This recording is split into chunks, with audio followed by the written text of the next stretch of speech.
What a group. What a great group. Hello and welcome to the Women's Network. I'm Elke and I'm your host. We will have a terrific show today, I can tell, because we have a great audience. For those of you who have not watched our show, or for the ones who have, we have changed our format a little bit today. We have invited an audience. In fact, we have asked the audience to participate. So that should be a lot of fun and very interesting. Also, I have four wonderful guests. And stay tuned. Don't go away. If you need a pen and pencil, please get it now, because you may want to write a few things down. Okay, our topic today is not too happy. However, it can be turned around when we talk about recovery. When I said not too happy is when we talk about alcohol and drug addiction. Now, I'm sure we all have had someone in our life who has had either a drug problem, alcohol problem, or whatever. May it have been through some family situation, a job, or just anything that comes to mind. People will take to drugs and alcohol, unfortunately. However, today we want to talk about recovery. So with that in mind, I have invited four wonderful guests. My guests have gone or are going through recovery right now, and they will talk about it. And I also have a counselor, a psychotherapist, who will give us some advice, and then we will hear from our audience and let them ask a few questions. Okay, without much further ado, let me introduce you to my guests. I have with me today Christina. Christina, why don't you tell our audience a little bit about yourself and what you're doing now? Just briefly, because we get into it a little more later. I am a recovering alcoholic and drug addict. I started drinking when I was 8 years old. By 10 years old, I was a daily drinker. By 11 years old, I added drugs to the alcohol. At 19 was my first attempt at sobriety, and then I stayed sober for 8.5 years. Then I started to use again, what's called a relapse, and now I have 19 months, and my life has been turned around, being clean and sober. Terrific. Congratulations. Thank you. Okay, and we have Jaja. Jaja, please tell us a little bit about yourself. Alrighty. Well, I'm a recovering alcoholic. I started drinking at 18. I drank for 10 years, and I've been sober since 1988. I tried several times to get sober between 18 and 28, and each time I would put together several months, but return to drugs and alcohol. I'm happy to say that, as I mentioned, I have been sober for 10 years, and I think that's due to working a 12-step program and maintaining a conscious contact with a higher power. Terrific. Well, we'll talk about the higher power and the 12-step program a little later. And we have Rhonda. Rhonda, nice to meet you. Why don't you tell the audience a little bit about yourself? I'm Rhonda. I'm a recovering drug addict and alcoholic. I've been clean and sober for a little over 3 years. My recovery began really when I entered a recovery home, which is Friendly House. I was there for 9 months, and there I learned about a 12-step program, and I'm using those tools in my life today to lead a productive life. God, that's beautiful. Okay, last but not least, we have Dr. Monica Goodman-Korn. She has been on a couple of my shows with the same subject, and I would like her to introduce herself to the audience and give us a little bit of what's coming up. Well, hi Elke, and hello everybody. I'm really pleased to be here again. I'm Monica, and I'm actually also a recovering alcoholic. I have almost 18 years. My family goes way back. We go back with alcoholism as far as my mother can tell me. Father, grandfather, and so forth. And somehow when I got sober, I got very interested in the dynamics that are behind this addiction, and got so interested that I went back to school and ended up really studying not only chemical dependency and all of that, but psychology. And it helped me a great deal, but I'll tell you, the most important thing for me in my life today, what comes first is the program, is a 12-step program that I work every single day so that I can maintain this long fought sobriety, because as I'm sure everybody knows here, Right. we go quite down, and we have a lot to live for once we get sober. Well, that's what we want to discuss today. And to our audience, later on, we want to ask questions about recovery. We all know, pretty much know, how we got there. But now we want to recover. We want to live the good life again. Although for some of us, it was a pretty good life being out there, drinking and having a lot of fun. Some people needed it to just get life going, or a drink or two after work. So let's later on ask a few questions about recovery. But first, Christina, let's talk a little bit about your recovery. Is it pretty tough? I mean, did you have any reservations before you started, or any fears? I mean, what went through your mind to... In the beginning, there was a lot of fear. Yeah. How am I going to act? How am I going to do things without being intoxicated? How do I be me? I was drinking and using for so many formative years that I didn't know how. So that was a big reservation.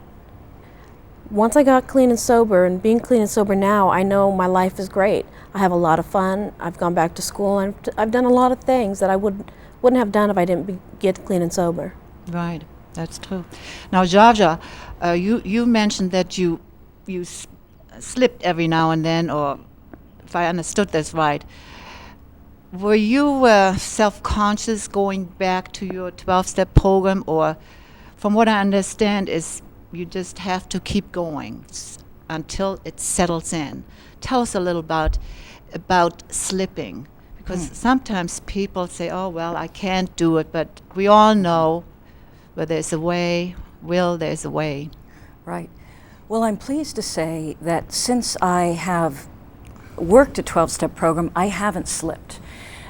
Those times I was referring to, between maybe the ages of 25 and 28, I so much wanted to get sober because my life was really crumbling around me. Mm-hmm.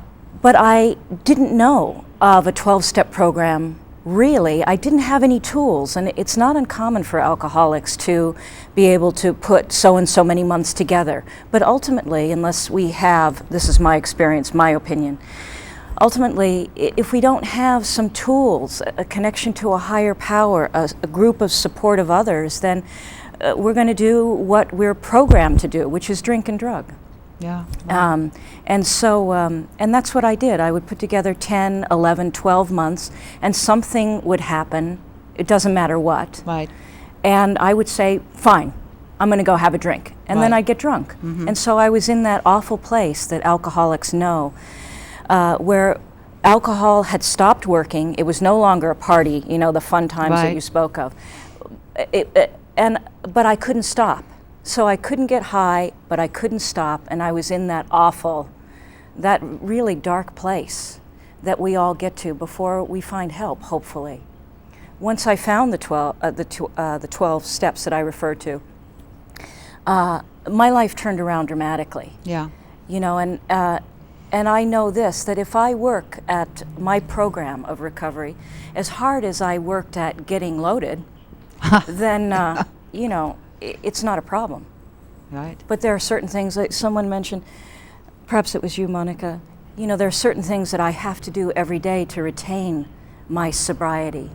Right. You know, working those principles in my life, maintaining a conscious contact with God, going to meetings of that 12-step program that I mentioned, Right. and a variety of other things Right. that I do on a daily basis. Right. And Now- those are a safeguard against slipping. Exactly. Now, you mentioned the work that you have to do. Like Wanda, I heard that from you too. Is it difficult to remind yourself every day that in order to have recovery, to work with the program, I mean, isn't there a time that you say, oh, well, I don't feel like it today? You know, I mean, Sure. You know, but I have been taught in this 12-step program to suit up and show up. So even on those days when I don't feel like, you know, being present in my life, I still show up. Yeah. You know, I find that working with others is very good for me. You know, being of service to other people. I now work in recovery in the same house that I went through. And it's very rewarding for me on a daily basis. I get to work with people who are just coming into the program. I sometimes see people go out, you Right. know, and relapse. You know, but I find it most gratifying being able to help another human Exactly. being and being of service to another human being. It helps you to get out of yourself and your head, you know. right. And right. I've also established, and I think that's very important, that you establish contact with a higher power, Right. you know. And the first step is realizing that you're powerless over drugs and alcohol. That's the tough one. Yes. Also the higher power, from what I understand. Mhm. Now, before we go to the audience, I'd like to have Monica give us a little input as to when we talk alcoholism. You mentioned it's a disease. How do we differentiate, and how can we use it so we won't, you know, feel quite that bad in recovery or get to recovery faster? And then let's go to the audience and have some fun questions, okay? Well, you know, the disease concept is still being debated, unfortunately, by some people. But in actuality, what they have come up with now is to find out through twin studies that, you know, there is a gene in us that has not been really recognized or found that makes us respond to drugs and alcohol differently from the norm. And if you want to put it in just basic terms, this is like somebody said, if a normal person will take in a drug or drink some alcohol, what happens is they'll tell you, oh yeah, I feel a little different, but I don't have to do this again. Why then does the alcoholic do it and needs to continue on? And that has to do with the dopamine that we actually in our system produce.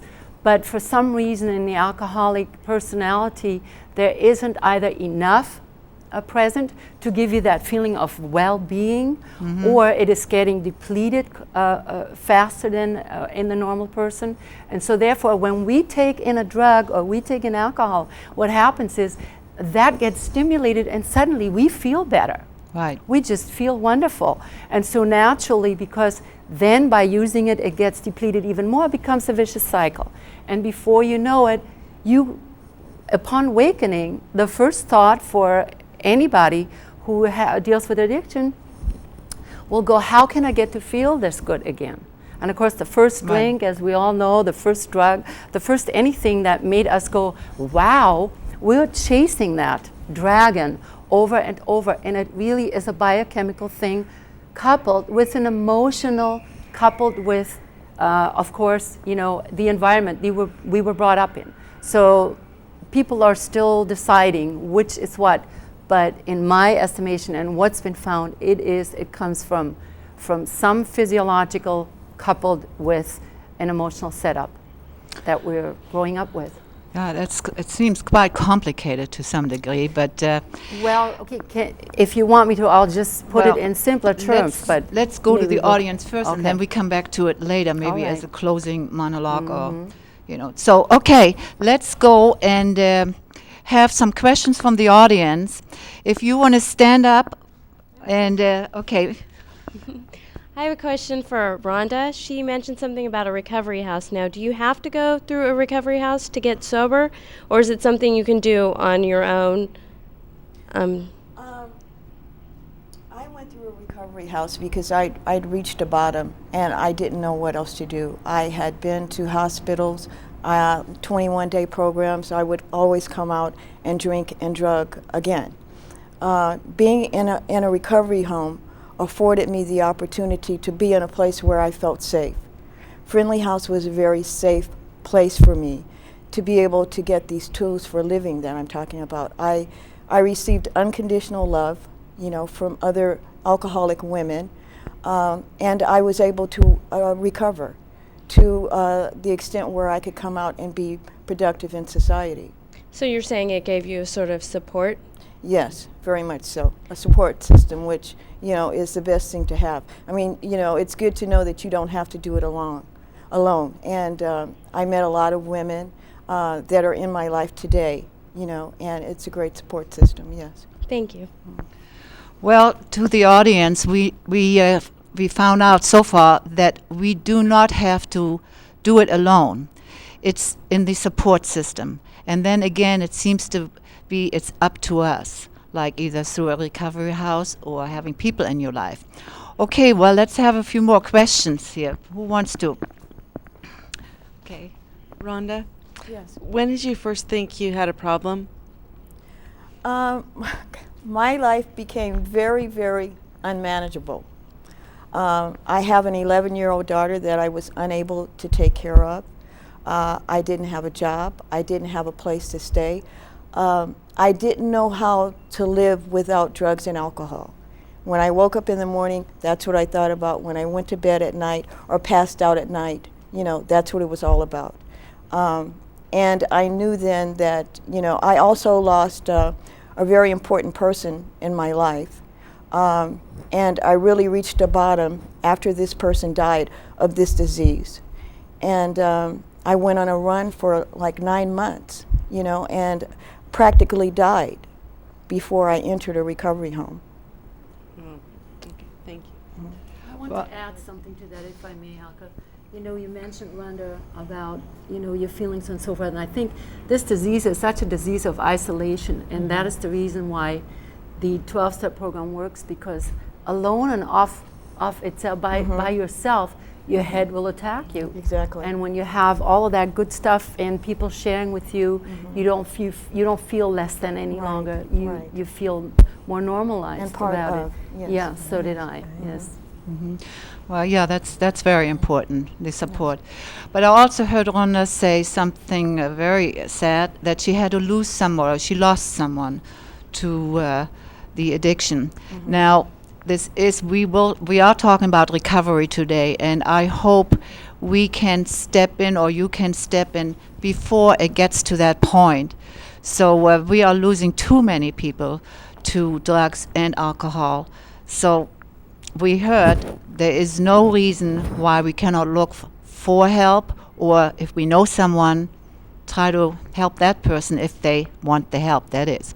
Okay, next. Okay. Hi, this question is for Christina. Why did you decide to get off drugs and alcohol? What made you make that decision? I was so miserable, and it seemed like I couldn't live happily on drugs, but I couldn't live happily off drugs. And I hit, like Rhonda said, a bottom where I was just sick and tired of being sick and tired. My life was going nowhere. I could do absolutely nothing without being inebriated first. So I finally decided, you know, through the help of a good friend of mine, that I needed help with my drinking. And then from there I sought help with the help of this woman. I went and I got help for my drinking. Thank you. Thank you. Okay, I had someone right here. Christine, is it? Yes, Okay. Christina. I can't understand. Where did you get alcohol at the age of 8 years old? A lot of it was around the house. It's a good question. An 8-year-old can't just go into the nearest bar and order a drink, you know. But it's a learned behavior as well. So was your parents? My mother there was always alcohol in our house. Every friend I had, their parents had alcohol. Just you grew up with it, so to So we speak. grew up with it. We'd either take it from them, we'd steal it from the stores. Ooh. We found ways to get it. Okay. An alcoholic or an addict, no matter what your age, will find any means possible to Well, get I'm their very fix. proud of you for what you've reached at this thank point you. in your life. Okay. Thank you.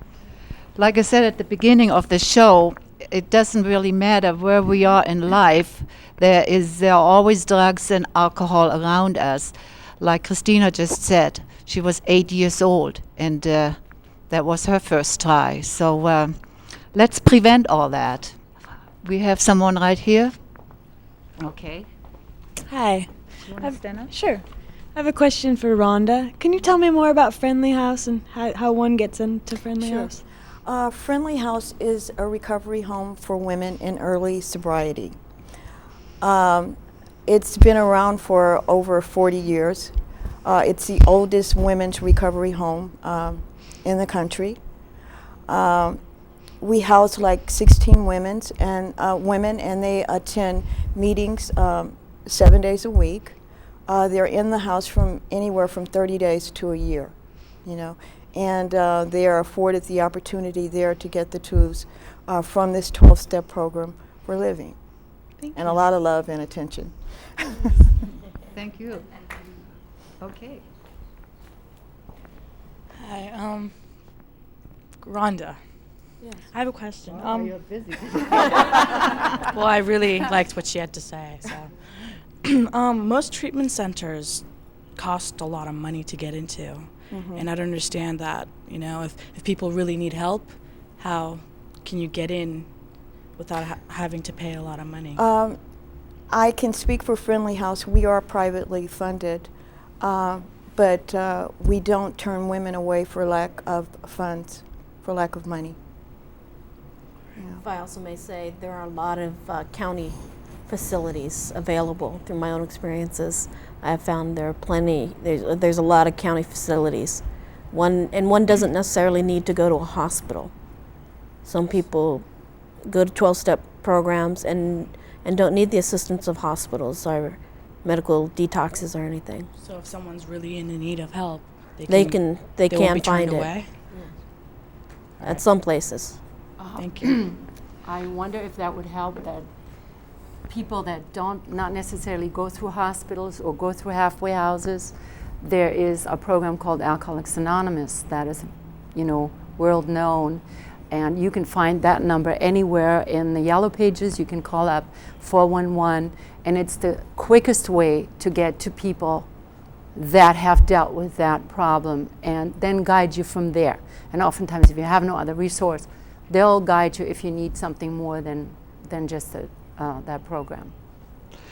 If I may just ask a question, as far as recovery houses and the hospitals we're talking about, what is the percentage rate, or do we have a statistic as far as falling back on? Yes, there is. There's a big percentage. 80% will fall back.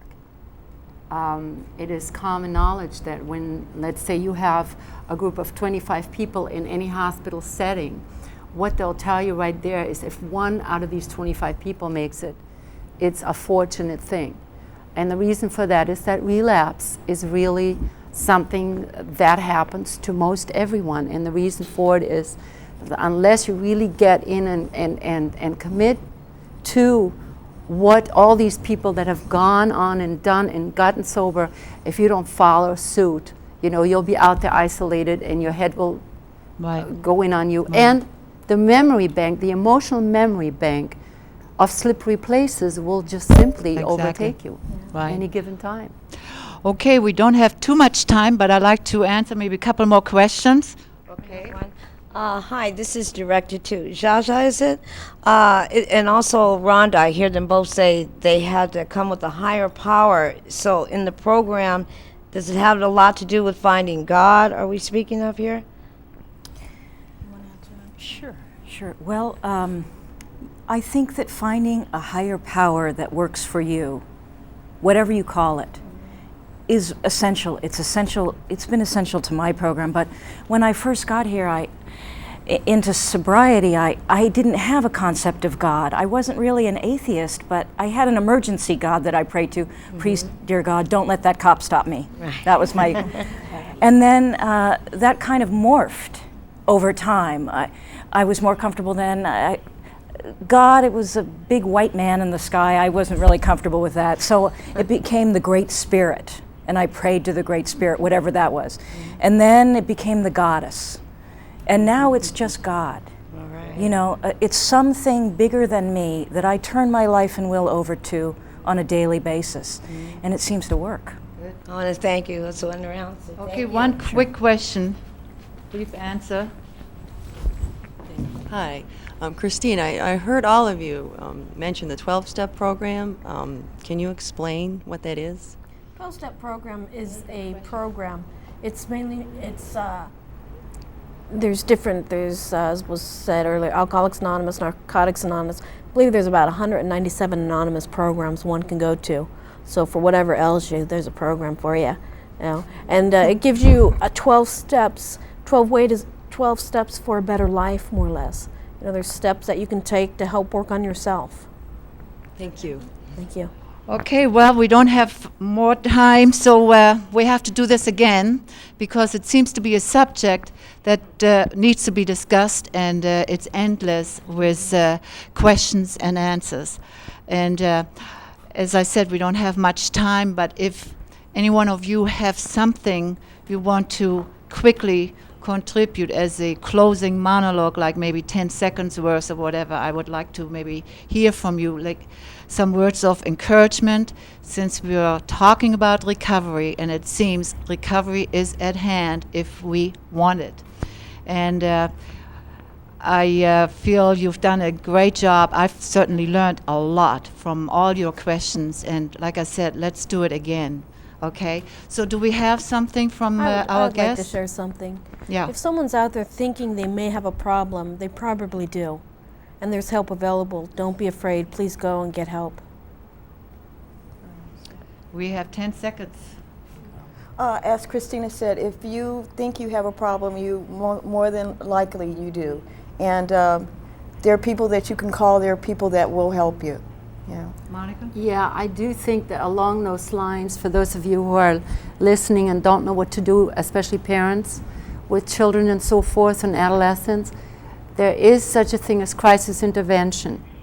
Okay. And even though the person may not seem to be ready, sometimes one can be made ready. This is a new way of thinking. Oh, great. Okay, well, you all have given me a lot of hope. And I want to, again, thank my audience. You were terrific. Please come back next time. We need you, especially for a subject like this. And thank you so much to Wanda, Jaja, Christina, and Dr. Monica Goodman-Cohn. That's a long name. Monica, next time please. you have to change it. Okay, well, I want to thank my audience. And if you have any questions, please call the number at the end of the show, and we'd be helpful, and we'd be glad to help you and whatever we can do. And until I see you again, hopefully soon, bye-bye.